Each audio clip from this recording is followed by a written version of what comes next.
Capstone holidays இந்த கோடை கொண்டாட்டத்தை உங்கள் ஃப்ரெண்ட்ஸ் அண்ட் ஃபேமிலியோடு நீங்கள் செலிப்ரேட் பண்ண விருப்பப்படுறீங்கன்னா இவங்க அழகாக டூர் பேக்கேஜ் அரேஞ்ச் பண்ணி தராங்க. சிங்கப்பூர், மலேசியா, வியட்நாம் போன்ற பல நாடுகளுக்கும், இந்தியாவில் உள்ள டெல்லி, ஆக்ரா மற்றும் ஜெய்ப்பூர் ஆகிய ஊர்களுக்கும் இவங்க அழகாக டூர் பேக்கேஜ் அரேஞ்ச் பண்ணி தராங்க.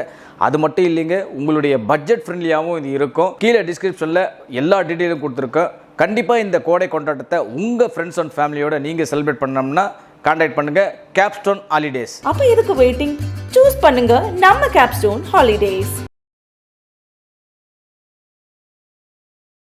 ரீசன்ட் வாய்ஸ் நேயர்களுக்கு அன்பான வணக்கங்கள். குட் பேட் அக்லி இந்த திரைப்படம் கிட்டத்தட்ட புயலடிச்சு விட்டா மாதிரி இருந்துச்சு. இந்த 5 நாளும் நீங்கள் எல்லாம் பார்த்துருப்பீங்க.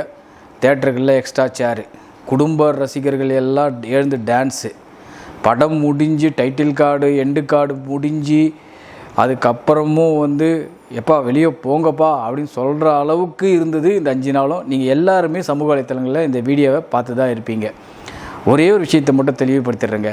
எந்த ஒரு திரைப்படமாக இருக்கட்டும், அது பாகுபலியாக இருக்கட்டும், கேஜிஎஃப்பாக இருக்கட்டும், எந்த படமாக இருந்தால் கூட படம் முடிஞ்சோன்னே வெளில போயிடுவாங்க. அந்த கடைசியில் வர இதுவை யாரும் பார்க்க மாட்டாங்க. அந்த காஸ்ட் அண்ட் கிரியேட் டீட்டெயில்ஸ்லாம் நீங்கள் போடுவாங்க, நீங்கள் பார்த்துருப்பீங்க.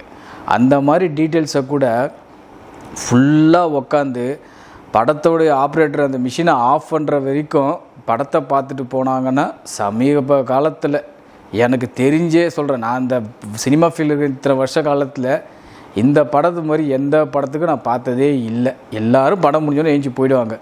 ஆப்ரேட்டர் ஆஃப் பண்ணுற வரைக்கும், அந்த மிஷினை ஆஃப் பண்ணுற வரைக்கும் தேட்டரில் சீட்டில் உட்காந்துருந்த ஒரே படம்னா இது தான்.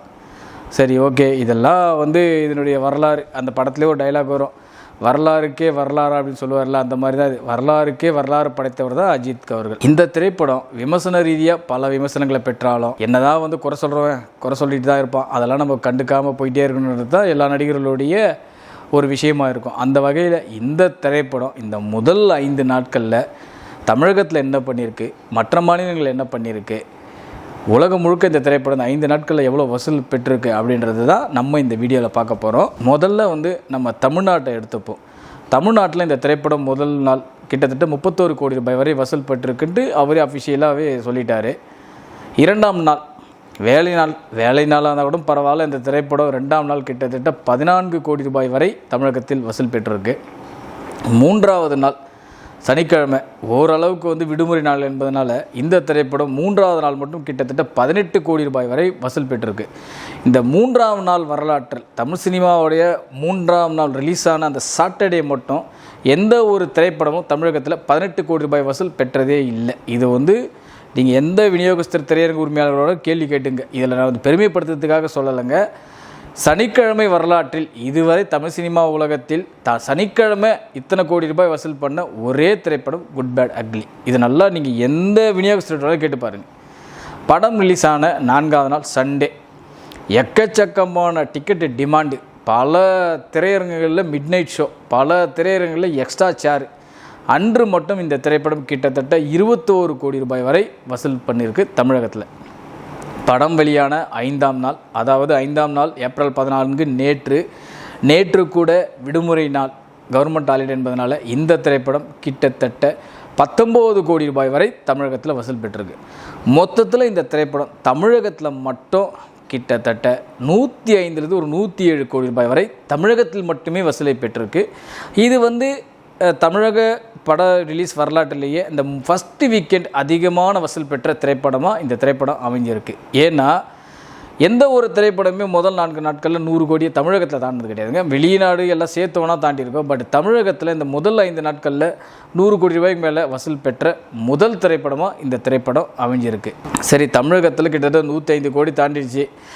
தயாரிப்பாளரும் சரி, விநியோகஸ்தரும் சரி, திரையரங்கு உரிமையாளரும் சரி எதிர்பார்த்த அளவுக்கு லாபத்தையும் கொடுத்துருச்சு. இப்போவே இந்த படம் 80% ரெக்கவர் ஆகிடுச்சு. தமிழகத்தில் பொறுத்த வரைக்கும் 80 to 90% ரெக்கவர் ஆகிடுச்சு.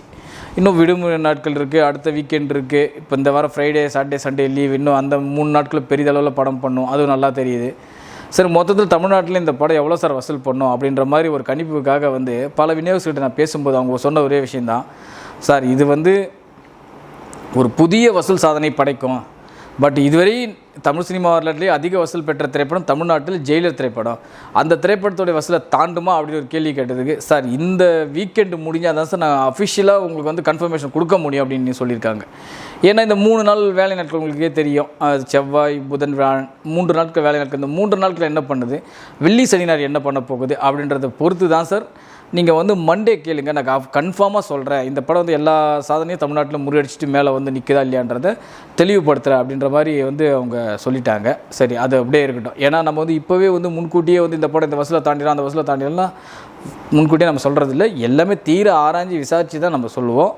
அடுத்தது இந்த திரைப்படம் கேரளாவில் என்ன வசூல் பண்ணியிருக்கு அப்படின்னு நம்ம பார்த்தோம்னா, கேரளாவில் மட்டும் இந்த திரைப்படம் கிட்டத்தட்ட ஒரு 5 நாட்களில் கிட்டத்தட்ட வந்து ஒரு 4.80 கோடி ரூபாய் வரை வசூல் பெற்றிருக்கு. இந்த திரைப்படம் கேரளாவில் ஆல்ரெடி இந்த திரைப்படம் வாங்கின விநியோகஸ்தர்களுக்கு இப்போதைக்கு பிரேக் ஈவன் வந்து நின்றுடுச்சு. இதுக்கப்புறம் வரப்போகின்ற எல்லாமே அவங்களுக்கு லாபகரமான படமாக அமையும் அப்படின்றது தான் வந்து அங்கே வந்து வர செய்திகள். அடுத்தது கர்நாடகாவில் மட்டும் இந்த திரைப்படம் கிட்டத்தட்ட இந்த 5 நாட்களில் 12 கோடி ரூபாய் வரை வசூல் பண்ணியிருக்குங்க. ஏன்னா எதுக்காக இந்த விஷயத்த சொல்கிறேன்னா, தமிழகத்தை அடுத்து அஜித்துக்கு எங்கே பெரிய லெவலில் ஃபேன் பேஸ் இருக்குன்னா கர்நாடகாவில் பெரிய லெவலில் அவருக்கு ஃபேன் பேஸ் இருக்குது. அந்த மாநிலத்தில் இந்த திரைப்படம் கிட்டத்தட்ட இந்த 5 நாட்களில் 11.90 அதாவது கிட்டத்தட்ட 12 கோடி ரூபாய் வரை இந்த திரைப்படம் வசூலை பெற்று இருக்குங்க கர்நாடகாவில் மட்டும். அடுத்தது பார்த்தோம்னா ஆந்திரா மற்றும் தெலுங்கானா. இந்த ஆந்திரா மற்றும் தெலுங்கானாவில் இந்த திரைப்படம் கிட்டத்தட்ட 5 கோடி ரூபாய் வரை வசூலை பெற்றிருக்கு. ஏன்னா தமிழ் மற்றும் தெலுங்கு 2 பதிப்பு சேர்த்து தான் இந்த திரைப்படம் வந்து அங்கே 5 கோடி ரூபாய் வரை வசூலை பெற்றிருக்கு. அதுக்கு அடுத்தது நம்ம பார்த்தோம்னா ரெஸ்ட் ஆஃப் இந்தியாவில் வந்து இவங்க பெருசாக ஹிந்தியிலலாம் பெருசாக கவனம் செலுத்தலை, ஏதோ அங்கங்கே ஸ்க்ரீன்ஸை தான் போட்டிருக்காங்க. அப்படி இருந்தும் கூட இந்த டெல்லி கொல்கட்டா மும்பையில் போய்ட்டு இப்போ கூட எடுத்து பாருங்கள், புக் பை ஷோவில் அவ்வளோ ஸ்க்ரீன்ஸை போட்டிருக்காங்க. ஸோ ரெஸ்ட் ஆஃப் இந்தியாவில் மட்டும் இந்த திரைப்படம் கிட்டத்தட்ட 2.5 கோடி ரூபாய் வரை வசூலை பெற்றிருக்கு. அதாவது மல்டிபிள் லாங்குவேஜில் ரிலீஸ் பண்ணாமல் நேரடி ஒரு தமிழ் படத்தை ரிலீஸ் பண்ண வரலாற்றில் இந்த திரைப்படம் அதிக வசூலை பெற்றிருக்கு. அது கடந்த ஆண்டுகளில் சொல்லலாம், கடந்த ஆண்டுகளில் அதிக வசூலை பெற்றிருக்கு அப்படின்ற மாதிரி சொல்லலாம். சரி, இது எல்லாம் முடிஞ்சிச்சிங்க. இதுக்கு அடுத்தது தமிழ்நாட்டுக்கு அடுத்து பெரிய லெவலில் வசூலை தேடித்தரது ஓவர்சீஸ் மார்க்கெட். உங்களுக்கே தெரியும், ஓவர்சீஸில் மட்டும் அதாவது இந்தியாவை தவிர்த்து ஒட்டுமொத்தமாக ஓவர்சீஸ் அனைத்து வெளிநாடுகளிலும் சேர்த்து இந்த திரைப்படம் முதல் 5 நாட்களில் 80 கோடி ரூபாய் வரை கடந்துள்ளது. ஏன்னா இந்த படத்தில் ஒரு டைலாக் வரும், என்ன மாதிரியே யாருக்காச்சும் நீங்கள் காசு கொடுத்துறீங்களா அப்படின்னு கேட்கும்போது அர்ஜுன் சுரேஷ்னு சொல்லுவேன், மொத்த மலேசியா இருக்கிற கேங்ஸ்டருக்கு நான் காசு கொடுத்துருக்கேன்னு வரல, மொத்த மலேசியாவுமே அவர் தாண்டா அப்படின்னு வரல அந்த நடிகர். அந்த மாதிரி தான் மொத்த மலேசியாவுமே அந்த 5 நாள் போட்டு அதகெல்லாம் படுத்திருக்காங்க. இந்த 5 நாளில் மட்டும் அந்த திரைப்படம் கிட்டத்தட்ட 20 கோடி ரூபாய்க்கு மேலே கரெக்ட் ஆகிருக்கு. எங்கள் மலேசியாவில் மட்டும் நான் சொல்கிறது. அதே மாதிரி கல்ஃப் நாடுகளில் இந்த திரைப்படம் 11 கோடி ரூபாய் வரை கலெக்ட் பண்ணியிருக்கு. இந்த 2 நாடுகள்லையுமே கிட்டத்தட்ட 33 கோடி ரூபாய் வசூல் எடுத்திருக்கு இந்த திரைப்படம். அப்போ நீங்கள் பார்த்துங்க. அதுக்கப்புறம் வந்து Singapore, UK, USA, Canada, Australia, Germany இந்த மாதிரி நாடுகள்லாம் எல்லாம் கனெக்ட் பண்ணி பாருங்கள். நார்த் அமெரிக்காவில் மட்டும் கிட்டத்தட்ட 1 மில்லியனை தாண்டி போயிருக்குன்றது அஃபிஷியலாகவே அவங்க சொல்லிட்டாங்க. ஸோ அப்போது வெளிநாடுகள்லேருந்து மட்டும் இந்த திரைப்படம் கிட்டத்தட்ட 80 கோடி ரூபாய்க்கு மேலே வசூலாகிருக்கு அப்படின்றது தான் வந்து நிதர்சனமான உண்மை. இது எதுவும் வந்து நம்ம பெருமைப்படுத்துறதுக்கோ இந்த படத்தோடைய வசூல் இருக்கிறதுக்காக நம்ம சொல்லலைங்க. படம் வந்து விமர்சன ரீதியாக எப்படி வளர்ந்துட்டு போனாங்க, ஆனால் இன்றைக்கி இருக்கிற சுச்சுவேஷன் வசூலை தான் எல்லாருமே பார்க்குறாங்க. அந்த வகையில் இந்த திரைப்படம் ஒட்டு மொத்தமாக இந்த 5 நாட்களில் உலகம் முழுக்க கிட்டத்தட்ட ஒரு 210லேருந்து ஒரு 220 கோடி ரூபாய் வரை இந்த 5 நாட்களில் இந்த திரைப்படம் வசூலை பெற்றிருக்கு. இது எதுவுமே வந்து இந்த ஃபேக்கோ இல்லை ப்ராக்சி புக்கிங்கோ இல்லை ஸ்கேமோ எதுவுமே ஒரு செய்தி கூட இன்றைக்கி வரைக்கும் வரல. எல்லாம் ஆர்கானிக் டிக்கெட்ஸ், எல்லோரும் கை காசை போட்டு வாங்கின டிக்கெட்ஸ், டிஸ்ட்ரிபியூட்டரை பிளாக் பண்ணது, தேட்டர் உரிமையில் பிளாக் பண்ணி நாங்கள் ஃபுல்லுன்னு கணக்காட்டி அதை வசூலில் சேர்க்குறது, இந்த மாதிரி விஷயங்கள்லாம் ஒரே ஒரு செய்தி நீங்கள் காட்டுங்க, எந்த செய்தியுமே கிடையாது. அப்படி இந்த ஆண்டு வெளியான படங்களிலேயே இப்போதைக்கு குட் பேட் அக்லி திரைப்படம் தான் 2025ஆம் ஆண்டு அதிக வசூலை பெற்ற திரைப்படமாக இது அமைஞ்சிருக்கு. ஒரே ஒரு விஷயந்தான், மொத்த மலேசியாவும் அவர் தான் அப்படின்ற மாதிரி படத்தில் சொல்லுவாங்களே, அந்த மாதிரி மொத்த தமிழ்நாடுமே தலைநாடு அப்படின்ற மாதிரி தான் ஆயிடுச்சு இந்த திரைப்படம். இது வந்து ஒரு தீபாவளி ஃபெஸ்டிவல் இல்லை, ஒரு பொங்கல் ஃபெஸ்டிவல் இல்லை. ஆனால் தீபாவளியும் பொங்கலையும் சேர்த்து இந்த 5 நாளில் ரசிகர்களும் குடும்பங்களும் கொண்டாடி தீர்த்துட்டாங்க அப்படின்றது தான் சொல்லணும். மேலும் இது சம்பந்தமாக நாம் இந்த படத்தோடைய 2ஆம் வார வீக்கெண்டு முடிவில் கண்டிப்பாக இன்னொரு வீடியோ நம்ம பதிவு சொல்லுவோம். அன்றைக்கி நான் உங்களுக்கு மேல்படி தமிழகத்தில் எந்தெந்த திரைப்படங்கள் அதிக வசூலை பெற்றிருக்கு, அதில் குட் பேட் அக்லி திரைப்படம் எந்த இடத்த பிடிச்சிருக்கு அப்படின்றத நம்ம கண்டிப்பாக பார்க்க தான் போகிறோம்.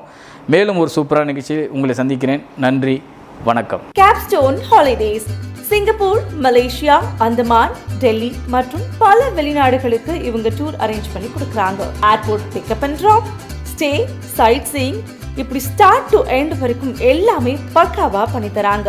இந்த கோடை விடுமுறையா உங்க ஃப்ரெண்ட்ஸ் அண்ட் ஃபேமிலியோட ஸ்பெண்ட் பண்ணணுமா? அப்ப எதுக்கு வெயிட்டிங்? சூஸ் பண்ணுங்க நம்ம கேப்ஸ்டோன் ஹாலிடேஸ். இது போல பல வீடியோக்களை கண்டு மகிழ எங்களது ரீசன்ட் வாய்ஸ் சேனலை மறக்காம சப்ஸ்கிரைப் பண்ணுங்க.